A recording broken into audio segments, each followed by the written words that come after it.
bandiraɓe amtuɓe yebde ayawa habrirde Pindi TV caggal yettude geno gonɗo jonɗo en juule rasulu sallllahu alayhi wa sallam en calmini khalifaɓe dini kono kadi ni en calmini khalifaɓe aado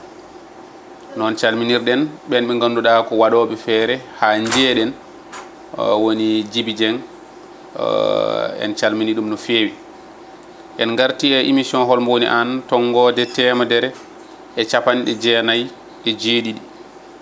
eɗen jaɓɓi noon mo jaɓɓinoɗen no dañƴen tonggode 28 ɗum noon hande en garti ɗo e leegal ina wiye Sacré Cœur kono noon ina lolliri Koñ Mbaye Gueye Faye mo ganduɗon gonduɗa Youssouma Jiguen Ndour kono wona toon paaɗen eɗen jaɓɓi ɗo gando keɓtinaɗo e gandal mum e nunɗal mum jeyaɗo toon to wiyete orko ƴere ne wiye Guelleji Birom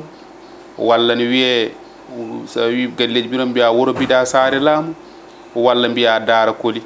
ko on woni professeur Salif Sado Sall sen kaaɗi ɗon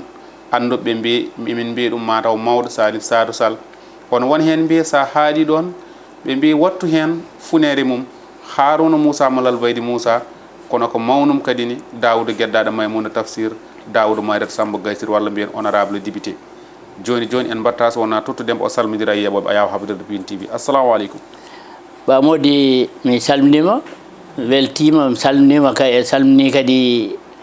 téléspectateur yeeɓoɓe e heɗotoɓe Pindi TV gam mbiyami ko Pindi TV woni Pindi fleur télévision ngaji foof quoi e a arino ɗo mbaɗɗa kam interviewé kalduɗen jewtiɗen ko juuti sari yimɓe foof jiiɗi ɗum foof welti joni wonanta tan ko mbiɗa wawi mbiɗa yiiɗi salminde yettude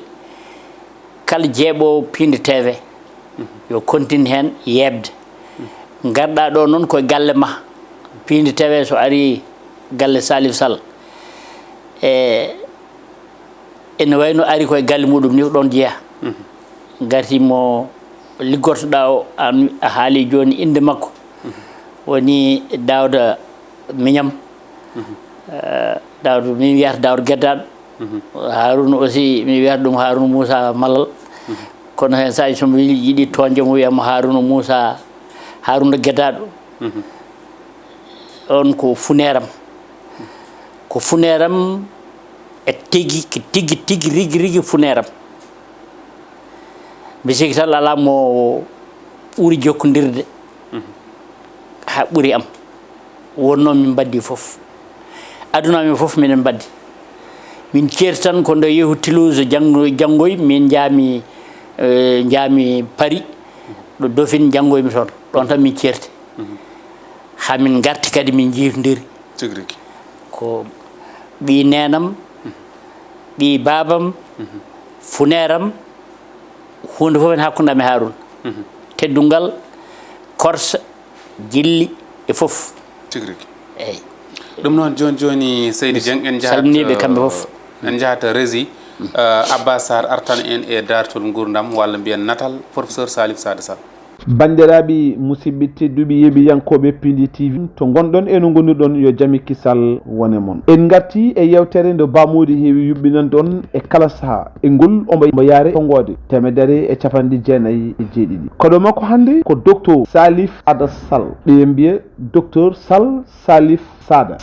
Sado Sall yi aduna ñande 15 lewru juin hitande ujunere e temedde jeenayyi e capanɗe joyyi e joyyi to wuuro ene wiye Horko Ƴere noon tawote ke nder diwan mbo Matam mbo Sénégal bandiraɓe musidɓe tedduɓe Salif Sado Sall 1973 ha 1974 ko hen o heeɓi baccalauréat makko en série C taw ko fati alhaali mathématique gorkajo heeɓi on ɗon baccalauréat ko toon to lycée mbo Faidherbe to Saint-Louis du Sénégal 1977 ha 1979 heeɓi DUG makko taw ko science économique toon to université de Paris 12e crété tonto dawla France 1979 à 1981 o heɓi licence makko en économie appliquée tonto université mo Paris Dauphine tonto dawla France bandiraɓe musidɓe tedduɓe 1981 à 1982 o heɓi maîtrise makko en économie appliquée tonto université mo Paris Dauphine e dawla France 1983 à 1984 o heɓi DEA makko analyse et politique économique tonto université mbo Lille en France 1985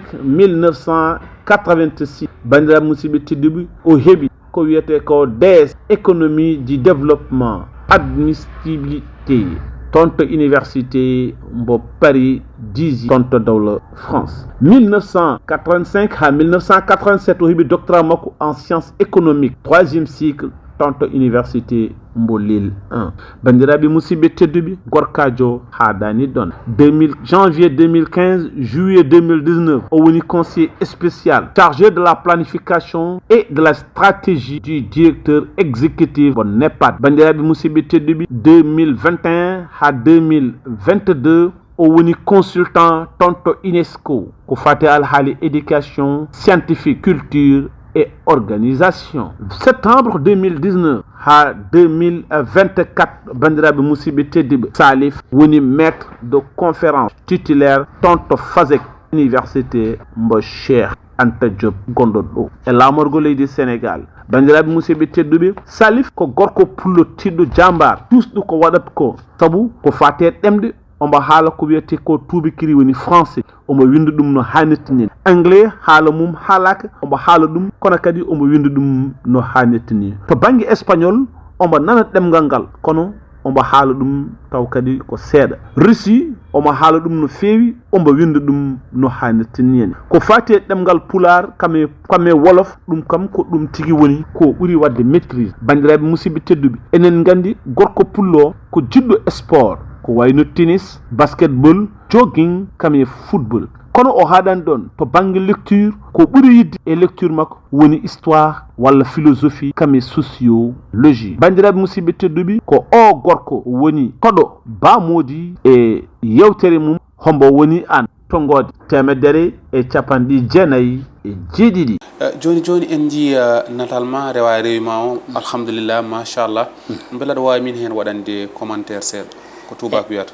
eyyi ko yidde haalandema tan nde somi wi Haruna minen komi ɓiɓe yumma kadi komi funeɓe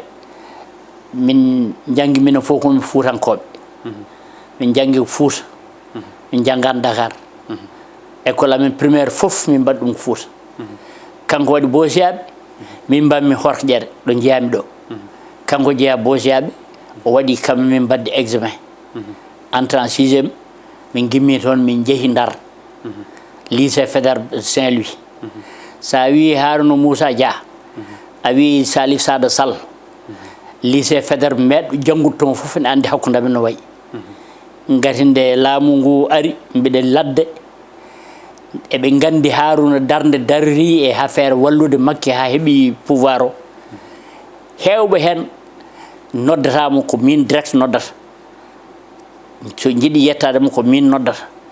Salif an hamin jiiɗi haalude ha neɗɗo ma mbayri haalude mum mbiɗen nden omo Burkina min mbiɗa Éthiopie eyyi ko pour wiide tan min toon min puɗɗi minen Haruna min janggi hamin keeɓi baccalauréat minen fof bac mathématique min mbaɗi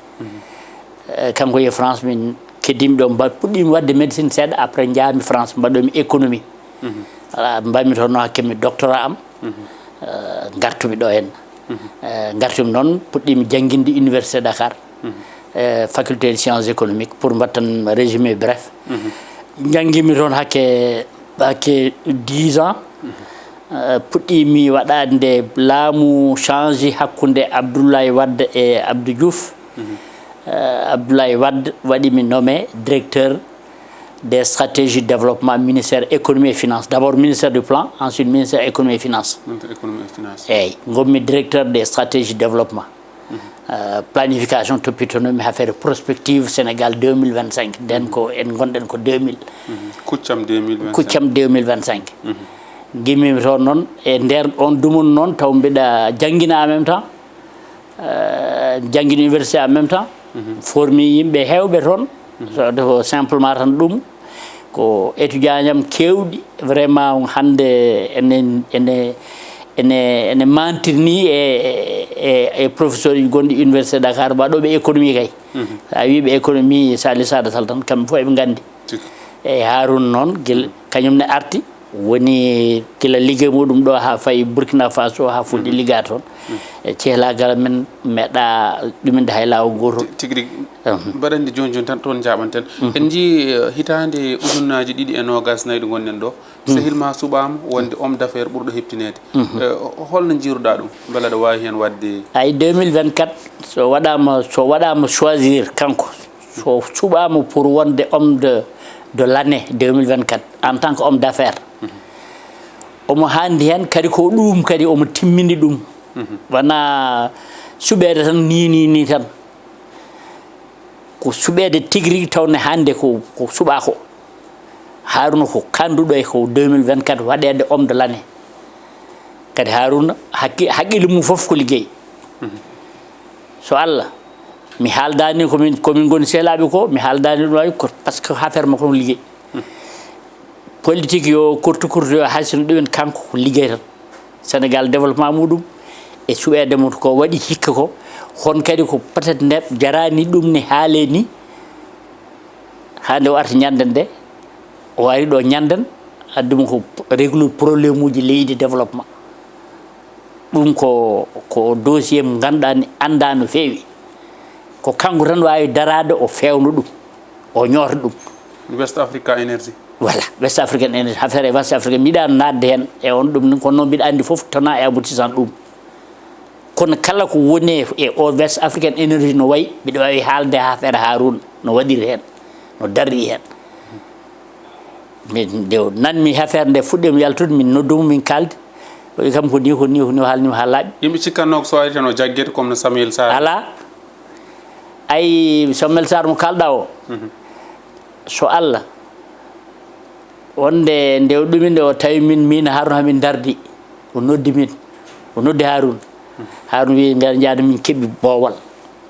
ɗum ko ñanden tan kurtugol o haale Harouna ko fattam lamina ko min goni toon hakke 15 minutes 30 minutes omo waɗa min kanko Samuel Sarr omo haalana min hooram holno omo jarno Harouna walliriɓe haɓe mbaɗi bouclé financement mo énergie West African Energy o wi Harouna wata hoot taw waɗiyani visité central o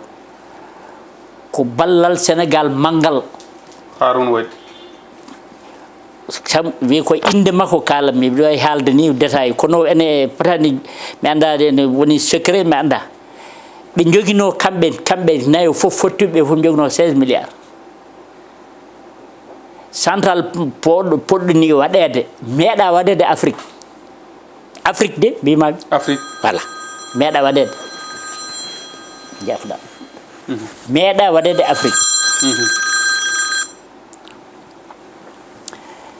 e kamɓe noon mbaɗi ɗum e leydi he won hen ni haɓoɓe mabɓe jinno wadde beele affaire nde waɗa capoté hay mawɗo leydi gonnoɗo ɗo ndi yeehi nde kanko hoorema waɗi woppu ɗum ɗo en ɗumen banque mondial ɗuma wi ɓeɗo ene daaraɓe ene jalaɓe wiya ɓe mbawa wadde central poɗɗo ni taw ko africain tan taw ko partenaire partenaire sénégalais tan mbaɗa taw ko privé sénégalais tan mbaɗata ɓe jiɗi noon hollude e kamɓe mbawi waɗ ɗum ko patriotisme mawɗo ɓe mbaɗi Harouna kanko nde o haali nde o wi 16 milliards ɓe joginoto net o woni hen o waɗi montage financier o e truc là et cetera montage financier haaɓe keeɓi financement mbaɗi bouclé ɗum 283 milliards ɗum woni totalité coût global o projet o 283 milliards projet o waɗama exécuté ha yettima presque 98% ene wayno gasini tawɓe gonno koye phase uji test pour wadde énergie o beele ene ɗumen mbuɗu x y do tugla do ko partenaire uji tan mbaɗi ɗum extérieur ko naati hen mata wona hay Afrique ji ɓooli Sénégal en wona hay Afrique Sénégal en meeɗa ɓe kolli kam eɓe mbawi wadde kadi ɗum noon kanko nde tawde nde min jooɗi darde nde min jooɗi o wi ko vraiment kanko wawi yobde oɗo par ce que yoɓama enen noddama hay 2 heures du matin 3 heures du matin wi wata wat découragé gati ko intérêt Sénégal woni hen ko intérêt wallude leydi ndi énergie muɗum tout ça Harouna kam ko ɗum tan wonani ɗum hen tigui joni joni jaɓanten tan ko ɓosen ɗon seeɗa jeyɗa ko orko ƴere beela a wona bayrowo toon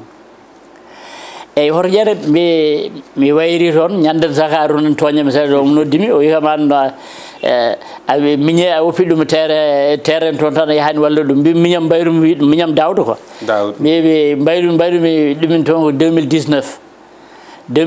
noon mi yeehi mi waɗi campagne minen mbaɗi foof min jeeyi ha ɗum najum ha partout ko département foof min mbaɗi ɗum département Kanel o foof joni noon mi gartumi nde so Allah mi lelima seeɗa raf cellal kadi par ce que oto wonno ko dande maayo foof tan waɗi beaucoup de problème guil nden mi ala ɗum najum kadi raf cellal vraiment lelnimi tigui duuɓi ɗiɗi duuɓi tati mbi lelli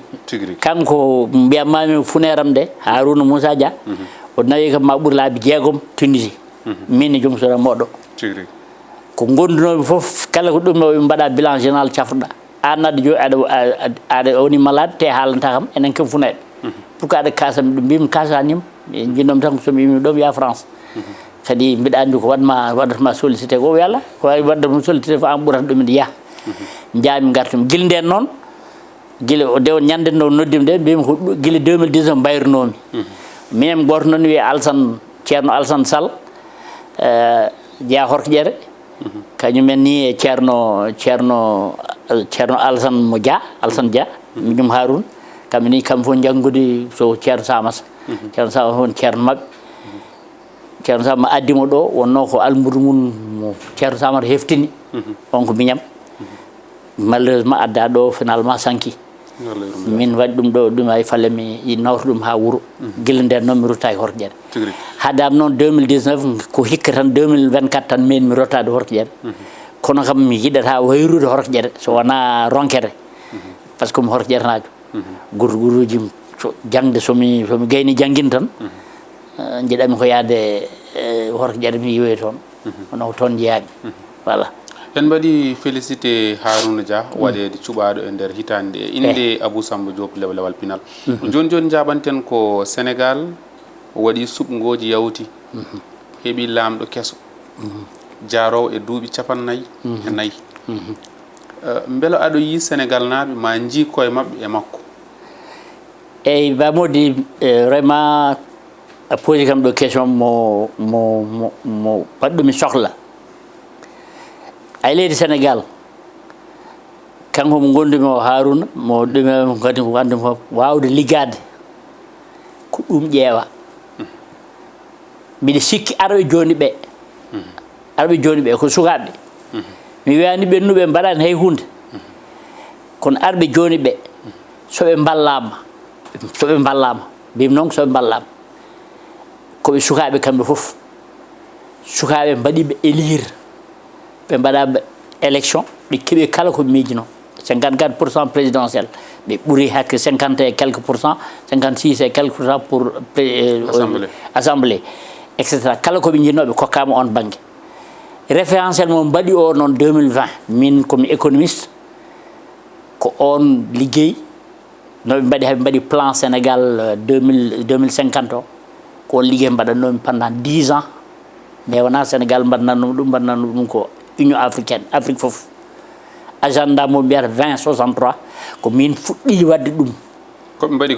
mbaɗi ko agenda 2063 wona agenda mo mbaɗi o kanko kamɓe ɓe mbaɗi basé koye agenda Union africaine wiye agenda 2063 agenda 2063 c'est-à-dire l'Afrique en 2063 kamɓe mbaɗi l'Afrique le Sénégal en 2050 nde mi mbaɗata plan o min nden gonɗon ko Addis Abeba min jiili Afrique foof kala leydi jeyande e Union africaine leyɗeɗe fof joyen 54 pays leydi fof min jettima min gaadi discuté e ministére finance muɗum min kalde muɗum min namni ɗum holen gooƴa moɗon no jiɗɗirɗon Sénégal no jiɗirɗon Afrique waya ɗum woni agenda o wiyete ko l'Afrique que nous voulons en anglais the Africa we want c'est-à-dire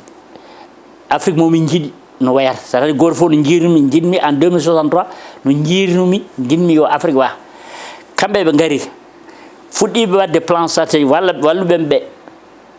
woni cabinet moɓe mbaɗi recruté o émergence ko min signodirno mabɓe contrat ɓe mbaɗani min premier plan stratégique mo union africaine commission union africaine an oɗo min Salif Sada Sall mbiɗa ko minen financement fof eyyi financement fof poɗɗoɗo wadde fof signature am woni toon to ɗumnaji to min signantiɓe chèque uji mabɓe fof min yoɓatno par ce que min wonno directeur de plan stratégique mo Pastef jogui o mo plan non mo Pastef mbimami plan mo jogui o ko 2050 kamɓe ɓe mbaɗi basé ko plan ɓurɗo wonde général mo Afrique fof mawɗo ɓe mbasi mawɗo voilà on woni mbaɗɗon voilà waɗɓe ɓen noon waɗɓe on plan o noon mi haala inde nde tan woni Victor Ndiaye en cabinet émergence ɓen mbaɗi plan nde gari toon nde union africaine ko min wonno coordonnateur o min signini chèque uji muɗum joɓeteɗo foof min mbaɗi plan stratégique Mamadou Lamine Diallo tekki ene hawi haala ɗum nden kanko woni directeur cabinet Alpha Oumar Konaré ene famɗi ministre walla temps Abdoulaye Wade nde ɓe mbaɗi réunion Addis Abeba jomumen garani bureau am ene mbaɗa ɗon téléphoné walla ko wayno fof koɗo entré par ce que bureau am wonno dow tan min wonno directeur beele ɓeɗo ne gari ndi entre parenthèse mbaɗa ɓe gari ƴewdem ɓe garani ƴewdemi ɓe ganda walla ko hono pourquoi ɓe garani aɗa andi ay nde gartumi nde aɗa andi mi meeɗi haaldu ɗum mbimi nde gartumi nde min mi yeehi mi leguimi union africaine mi gayni sakket nde gaynami nde mi waɗa nommé ambassadeur union africaine yomi yaa waɗa couvrir Afrique australe ɗumen e CV he Afrique australe 12 pays ɗi fof min jogui Zambie Zimbabwe ha Namibie ha Maurice ɓen fof min jogui min waɗano ɗum couvrir kono ko union africaine nayimi toon wona Sénégal min joɗinino toon kamɓe mbiyata représentant résident de l'union africaine en Afrique australe waɗi ambassade woni toon mi yeehi toon waɗi titre ambassadeur makki he nani ɗum waɗimi titre ambassadeur pottuɓe muɗum Afrique to de commission union africaine min kalde en même temps o wi kam aɗa yiɗi artude e truc comme mbimi ay mbiɗi artude waɗa politique walla min ko cohlumami ko économie tan mbimi ay ok hay ɗum mbi joni mi ɓooyi ladde mbiɗa yiɗi artude kono guila gartumi ko gartumi ko makki woni ha yalti ha yeehi meeɗa fottude muɗum min meeɗa joddade ɓeɗo makki ko avant pottume mum ko avant mbimo mami artu mbiɗa arta Sénégal jimmi tan kadi artude Sénégal ligganade Sénégal tawde mi ɓooyi ladde waɗi union mi waɗi Addis Abeba mi yeehi Afrique du Sud mi yeehi ɗum joni yimmi ko artude mi jottono ɗo taw mi liggano leydam gandal jogui galle ɗum ɗajum walla Sénégal waɗiri développé min ko ɗum janggumi ɗum woni meccam o heeɓo ke o nani kono yimɓe heeɓe ne mbiya garti ko garmi noon politique noon ne heewi kamɓe fof ɓe nani min wona politicien wawa fende mi wawa moytude mi wawa hay on nande wonon janggam nde boursam wala ɗum ko jinnaɓe jooɓi kaalisam ɓe immigré ji fof ndendinde ha jooɓi ha mbaɗi financé jangdam wona bourse keɓmi wona hay hunde mi janggani ɗon gartumi mi won Sénégal France ha woni 10 ans ɗi foof duuɓi sappo ha keɓmi doctorat ma mbaɗmi soutenir thèse am gartumi ɗon nde gartumi tan mi somani hay ñalawma goto jaami puɗɗimi jangginde université mi baɗɗo joni devoir ha to sowona bandiraɓe donc mi arti ɗo politique ko mbawɗa wonde foof walla des trucs comme ça Allah hokki kam kadi dañal mi wiyata dañal Allah hokki kam arsugo union africaine nde gaynumi wadde ɗum mbiɗa waɗa recherche mi waɗi papier ji kewɗi mi waɗi windi journaux ji mi waɗi papier ji kewɗi min e oɗon gandi Amadou Ndiaye professeur Amadou Ndiaye minen mbaddi kayitaji am min fof min mbaddi article uji kewɗi min binde économie sénégalaise économie ɗumlaji fof min mbaddi ha gimmimi jaami Allah nawi kam ladde fonctionnaire international jeeɗa e fonctionnaire Sénégal so Allah ko joɓetenomi toon ko hay ministre ay peut être président ma taw ɗon haɗa par ce que ɗumen mbimi alhamdulillah wona ikki wallimi wona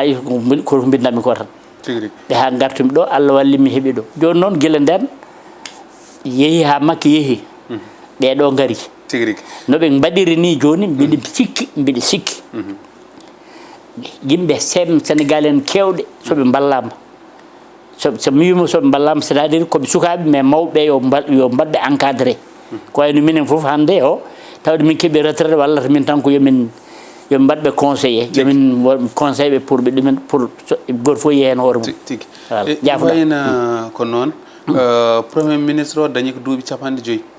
gardiɗo assemblée o dañi ko 49 kono noon ha joni en tant que économiste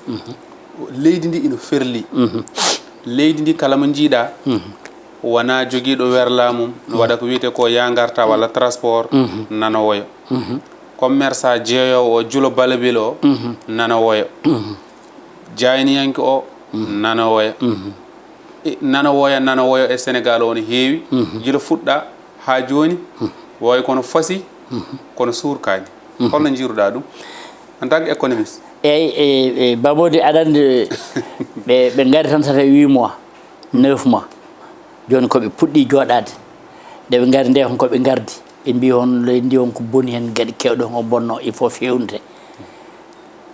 ko wawi wonde foof kamɓe gandi kamɓe jogui dossier o joni ɓe tawi ɗo yimɓene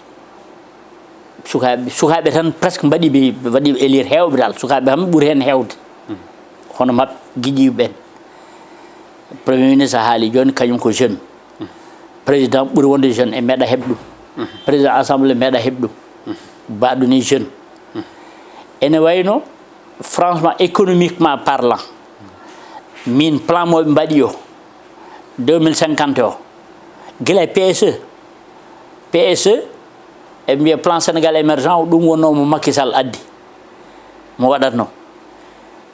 PSE ko ɗum fof ko intérêt Sénégal waɗa kono nde ɓe gari nde wona tan ɓe momti PSE fof yimɓeɓe no miijiri ɗo ɗum wona noon sa tawi ɗo hunde ko wawi wonde fof won hen ko ƴeftata ko moƴƴi fof bonani stratégie ɓe gaddi stratégie mabɓe kamɓe mbi ko rupture o noon ko gonga min ɗon banggue mbiɗa waɗi ɓe supporté no yaratno ni no wano ni il faut changer leadership ɗum manque e Sénégal leadership c' est à dire neɗɗo mo ganduɗa kala ko wi ko ɗum enen fof ken pauvre économiquement parlant sa ƴefti a jogui priorité ɗi mbatta agriculture ndema hande o se mbaɗani transformé produit ji men ɗum ko guila mbiɗa woni union africaine ɗum kalatnomi transformation de nos produits en mbawa continuer toujours wadde exporté ndemen tan basalle men guila e pomate men guila e tamate men ha e fof tan mbaɗen ɗum exporté tan haɗɗon follere men ɗum tan guila e dawi ko ɗum tan mbaɗaten joni noon ari hande o yo leydi ndi waɗ industrie yo industrialisation de transformation industrie de transformation transformer nos produits locaux ene weeɓi min koɓe mbiyaten sikko wiyaɗi sikkami vraiment ko manque de volonté woni ɗon Casamance ɗo hayɗo ɗo Mbour ɗo noɗo Pouten ga ɗum y a plein de mangue holko haaɗi hen jogade industrie jus de mangue potentiel mo département Podor walla Matam jogui ko kono noon professeur ha joni ko usine tan mbaɗata professeur an ko yiyande ma way kono sa tiime kayitaji Sénégal ina ɓamti so wona e kayitaji ko jeyata cikkata Sénégal koko yaari caggal régime kesso o Sénégal yarani caggal kadi wona ɓamtare Sénégal yarani caggal Sénégal ne ma ɓamto ay ɓe gari ɓe mbaɗi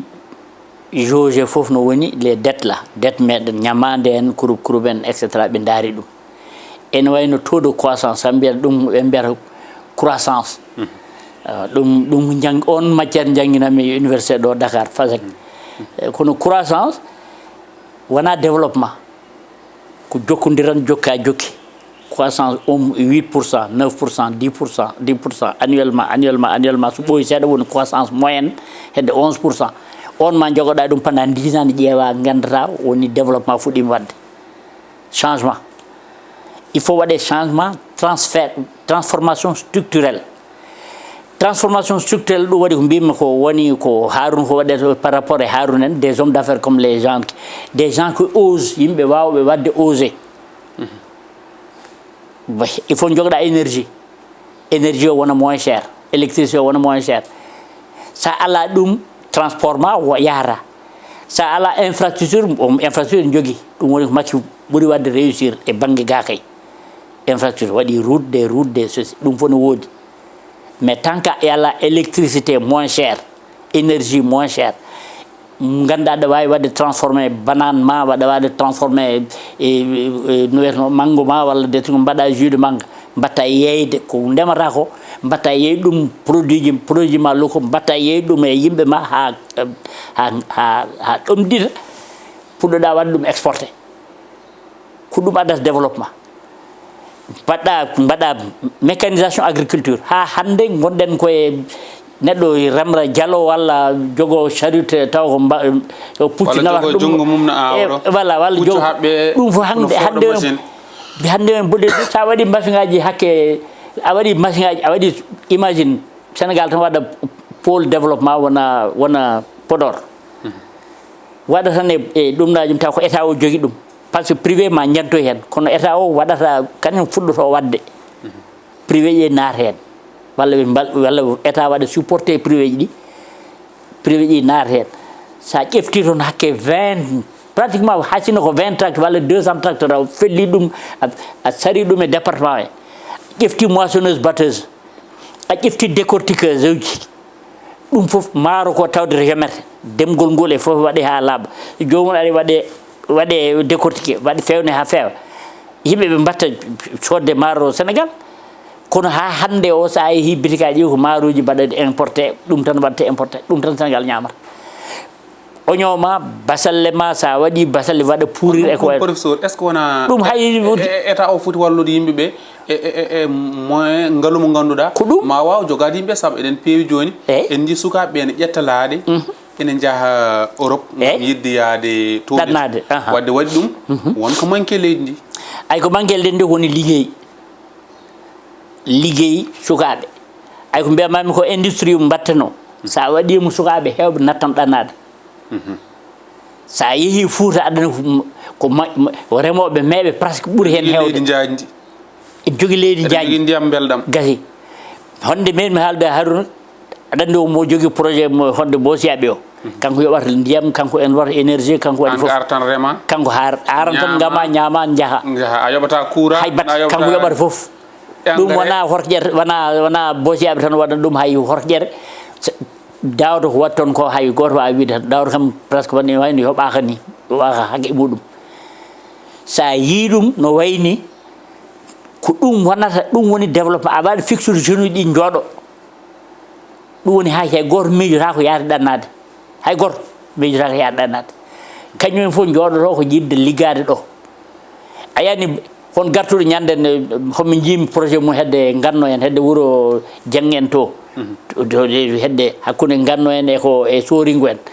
o addi yimɓe ne mbiya blé ne maayi marsude walla marsata walla blé ne wawi woni ko guerre Russie Ukraine ko haaɗi waddini ɓuuro wadde monté foof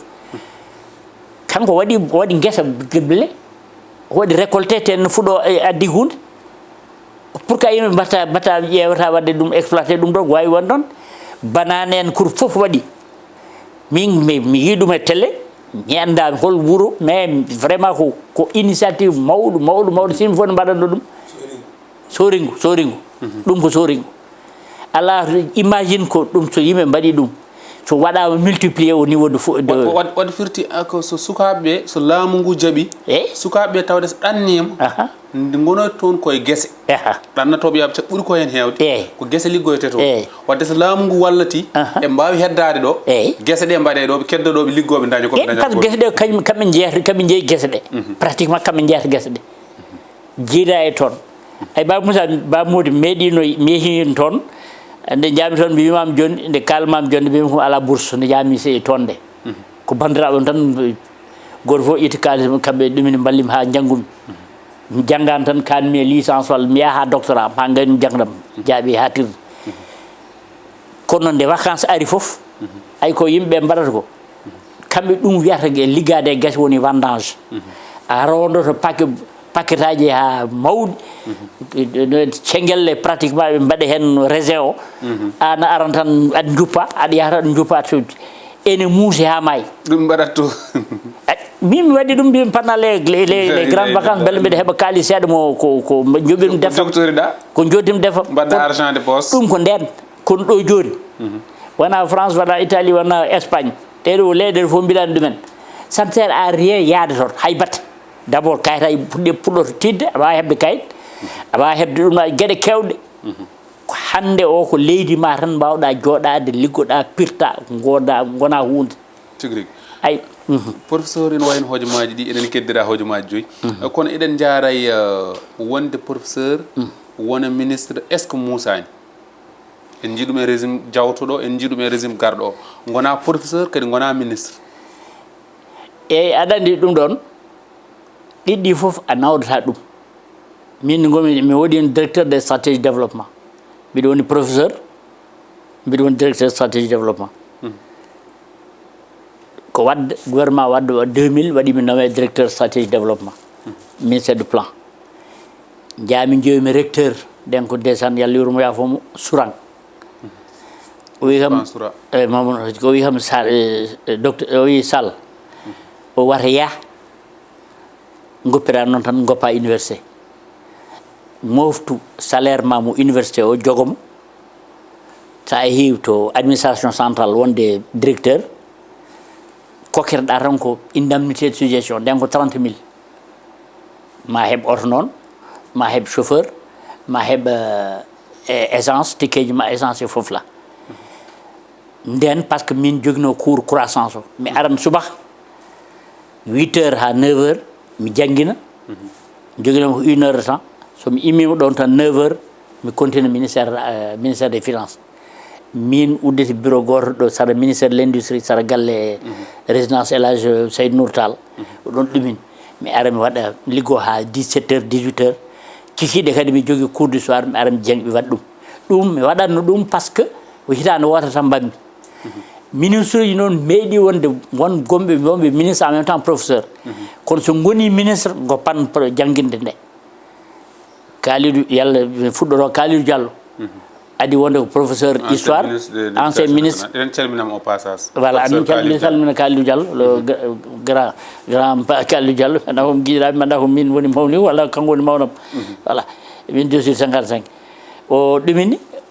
o jang nde o waɗa ministre nde woppu jangguinde cours uji makko gayni ɗum o heew o jangguino so arti o ƴefta ɗumnaji makko kala diwan noon e laamu taw ko a woni no ministre par ce que ministre ko yahan tan diwan laamu so arti ƴeftata ligguey mum Mary Teuw Niane on sehlam sehil Harouna kadi ha ɗum wawi haade nde woni ministre de l'enseignement supérieur nde riiwa hande tan ɗumnaji janggo muɗum artu ƴefti cours uji mum mathématique kañum jangguinta Abdou Malal Diop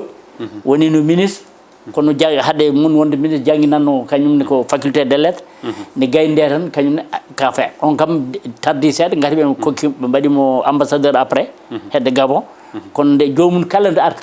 liggey ma meccal ma woni professeur de université professeur ɗum woni différence wondema ministre et en même ɗum woni wondema ministre et en même temps wondema professeur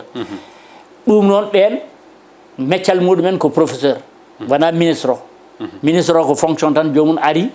wadde ɗum ne wawi janggo riwede arta e ɗumnaji kono noon an sa fuɗɗirima tan a immirim ka ministre a ala no gollal gandal ngal joguina sa riwama tan garta galle ma jooɗa hay ministre uji ɗi foof en gandi jomum sertata e wonde tawta jangguino université sertata meeɗa wiide yo woppata université woppata jamais université gati so yeehi hay retraite muɗum ko retraite université jogui tigui joni noon ko hojomaji ɗi gasi mo jangguiɗɗa woni professeur Mary Teuw Niane docteur Cheikh Oumar Anne Harouna Moussa Dia kono hande ko sehilma woni directeur cabinet son excellence président Bassirou Diomaye Diakhar Faye beele on mbayrodirani e holno jiruɗa ɗum gasi hanti mbaynoɗa Mary Teuw min jangguidani no fewi min tawdir tan Ndar kono min jangguidani kanko o jangguidi nde Harouna yahata France de ko Harouna o ko toon ɓe gandiri gandimomi gandi ɗum kanko Mary Teuw Niane sabbi Harouna gati nde woni Dakar bango nde guila toon no andidire Harouna kamɓe ɓe mbaɗi mathématique supérieur ɓe keeɓi vraiment de bonne mention ngaji mabɓe mathématique c'était de bonne mention bien mention très bien kanko Harouna yeehi waɗi école d' ingénieur ayi hen saji mbi toñowo mbiyamo an a woppi tan complètement ɗumnaji yimɓe fo hewɓe cikkata an ka bawol tan ɗumnaji teɓe an ko vrai ingénieur typique kanko e Mary Teuw en jaaduno ɓe gonti e laagal maɓɓe kadi ɓeydi toon nde arti nde ɗon min ko kanko waɗimi présenté marito ñaan ɗo e Cheikh Oumar Anne ko collègue am to université nde min mbaɗata SAS kanko jangginano ko ENSUD nden wiyeteno ENSUD école IUT quoi école nationale supérieure de joni wonti ESP école supérieure polytechnique min jangginanum ko faculté de droit nde min mbaɗata grève SAS ɓurɗo bonde par ce que mi woni aussi syndicaliste seeɗa de syndicat de lancement syndicat autonome lancement supérieur voilà mi woni secrétaire général section droit et sciences économiques mi woni ɗum hakke hitande après noon mawnam goto babam tohoram no sehelam tout ça là no demi dada yalla yo ƴeema ko ɓuuɓ woni Souleymane Niang yam Salif am mbiɗa andi ko ka horko yernajo noon ƴiƴam moɗon wuuli rento noon par ce que hen saji ɓe duñata yeeso kamɓe keeɗa caggal soɓe ndewa caggal ma kadi ɓe ɗumen rento on banggue o rendima on banggue nanmi ɗum woni état nde gaynimi tan mbiyami hankkadi mi woppi secrétaire wonde secrétaire général section kala haare noon nde puɗɗi ɗon ɗon mbaɗa pour avancement professeur ji je suis partant noon way kanko Cheikh Oumar Anne ko toon mi gandiri omo jeeya kankone ko sendi ko minen fof SAS min gonno voilà so waɗa sud-est ene wonno toon kono SAS ɓurno toon hewde guila e mawdiraɓe amen hewɓe yimɓe professeur ji mawɗi Elhadji Malick ndeysaan professeur Malick Ndiaye en fof sociologue kankone Allah ɓuumni ƴiye makko kamɓe fof ko toon ɓe minen fof noon min gandirno toon quoi guila e hay oɗo Alioune Tine fof nden guila soit nadde taw e affaire kurtuji maɓɓe minen fof gonduno syndicat SAS o mbaɗi lutte amen syndical ha hokki professeur ji jiita mbatte professeur université mbatte hokkede kam waɗi kewɗe keeɓi avantage uji kewɗi kono indemnité recherche ko wayno indemnité recherche ɗum kanko wadde kam ɓoyidi ɗum in wadde par ce que salaire uji université joguino salaire uji professeur uji joguino salaire goto presque wadde waɗi ɗum multiplié par 10 tawde gonga haalte tan nden komi nanta titre professeur ko fo jangga ha ɗumina kono meeɗa wadde dépasse ko maximum to heewi salaire ɓurɗo fodde ko 500 000 net ɗum ko professeur ji mawɗi yalla mi toñata neɗɗo seelam ko mawnam grand ɗum wayno Serigne Diop en fof ça c'est de grand professeur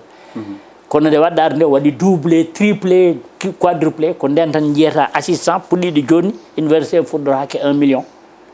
daña 1 million kadi jiida e heure uji mum complémentaire so waɗi communauté ɗum Allah waɗata ha Allah walla ɗum sooda kono titre o tan o titre o tan dandata professeur walla des comme kono vraiment tawde ko jobdi